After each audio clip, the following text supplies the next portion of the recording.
Magnus opens the game with e4, e5, knight f3, knight c6. We have the Italian on the board. Bishop comes out to c5.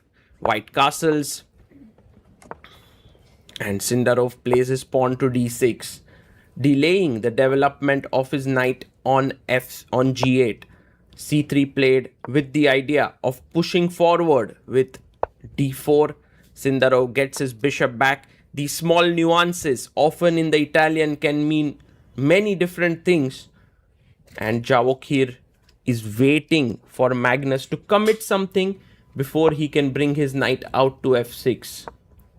Pawn to d3, and he plays h6 so as to prevent bishop g5 ideas.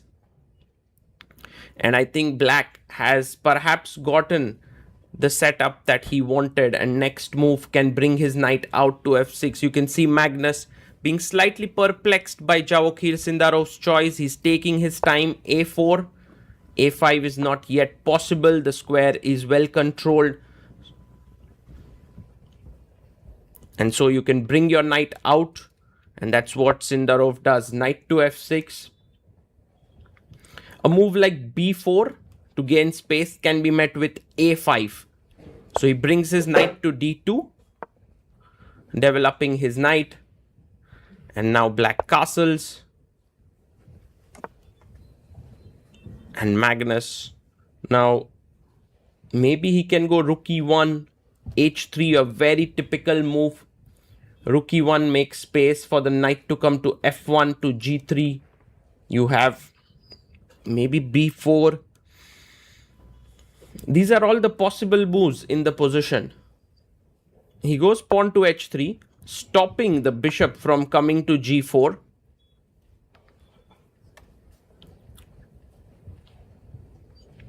And Sindarov now goes pawn to a5, equalizing the space on the queen side. He brings his rook to e1. Magnus playing this very steadily. Javokhir plays bishop e6. He's like, Magnus, if you want to take, and then the f file opens up. But Magnus has ideas of knight c4 and queen b3, putting pressure here and on the queen side. So perhaps taking this might not be such a bad idea. On e6, look at the times on the clock. Magnus down to 1 minute 30 seconds. Sindarov has 2 minutes 26 seconds. He's taken a lot of time here, Magnus. He goes bishop b5. He goes knight a7. And Magnus comes back, knight c6, bishop b5. And Magnus says, no draw. I want to fight on. And that's logical, because now take, and there's this very interesting move, queen e8, attacking the b5 pawn. He does take, and ab5 is on the board. 1 minute 28 seconds for Magnus, 1 minute 40 seconds for Sindarov, and counting down. He plays his rook to e8. So, and Magnus is going for it. He's down to 45 seconds. This game somehow, he's not flowing. He's taking too much time. He's down to 38 seconds. He takes on e5, takes here. He just wants to be sure that taking this pawn is not a bad move. It's down to 30 seconds now. Takes, bishop h3 on the board, and knight c4 has been played. Queen takes queen, rook takes, and the bishop comes back to e6. At this point, Magnus is a pawn up.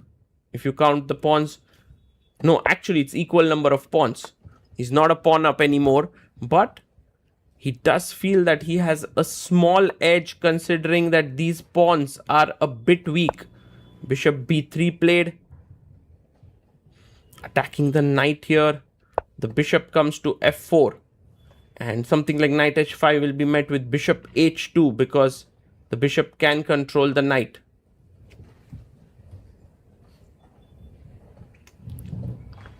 And Sindarov, with almost an extra minute on the clock, is trying to calculate some sort of tactics here.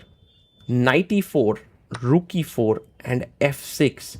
Because this pin, the knight cannot move, and The bishop on b3 is also pretty safe. He takes it.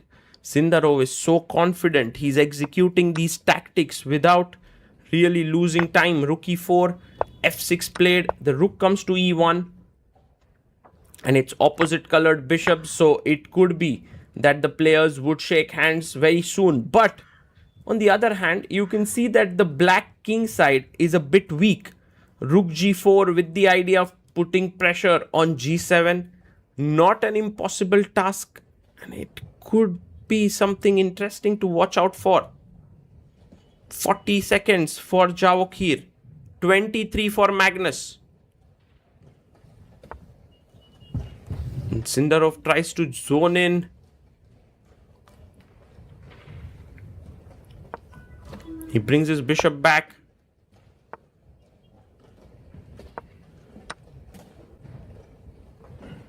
And rook comes back to e3. The rook wants to swing over.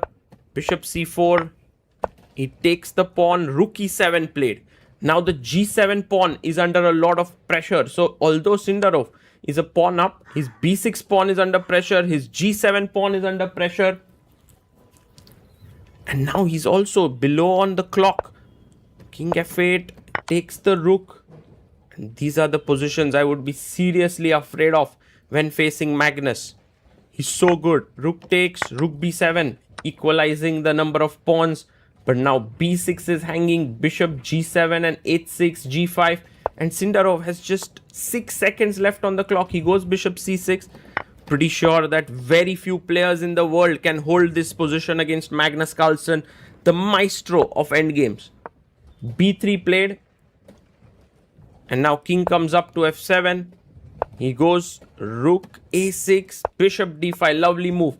If you take on a5, I'll take on b3. Check. Rook back. Takes the pawn. Bishop b3. He also takes the pawn. King h2. Still an extra pawn here for Magnus. Check. Rook back. You don't want to trade rooks. A rook trade would mean a draw. Bishop comes to c4. bd3, and Magnus is thinking about trying to push the pawn. And he gets it rolling. Bishop e4. And now pawn to c5. h5. Sindarov trying to push his king side pawns and create some play. h4 played. And you can see the c6 pawn has been well blockaded by both his pieces. g4 on the board. Who is Sindarov going to somehow put so much pressure on Magnus? He finds g3. Wow. Giving up another pawn. Pawn takes pawn. Takes with a check. Takes here. Rook g6 found. And now there's a pin here. Bishop takes g2 hanging. You can see many top players turning their attention to this game. Sindarov somehow managing to hold on there, exchanging all the king side pawns. Bishop c6. King comes to f5. Bishop b5. Magnus brings his king in. Oh, his king almost flies. But this time he was able to catch it. King c4. He's going the other way with his king here. Rook f6. Is there a way there though? Bishop comes and defends the pawn. King goes to a5. This is looking really dangerous for Sindarov. He goes backwards. Bishop comes to g3, threatening a check to win the bishop, but Sindarov blocks it. King b6, check. King c7. He comes in with a check, and now rook moves to the 7th rank here. Rook g7. He gives another check. Bishop c6. The speed at which Sindarov is playing is so insane. 10 seconds on the clock. And rook h3. King comes in. And actually it's black who's now very solid on the light squares. And this cannot be winning now for white. Sindarov just has to be very careful here. The king comes back to a6, trying to threaten a check here. And Magnus brings his bishop here, threatening again a check. Bishop blocks. Rook b2. Bishop d5 comes in. King b6 played. And now rook attacks the bishop. The bishop comes up, and rook e3 with the idea of rook b3 check. He goes rook b4, but now it's a rook trade and a draw is agreed. What a game here by both the players.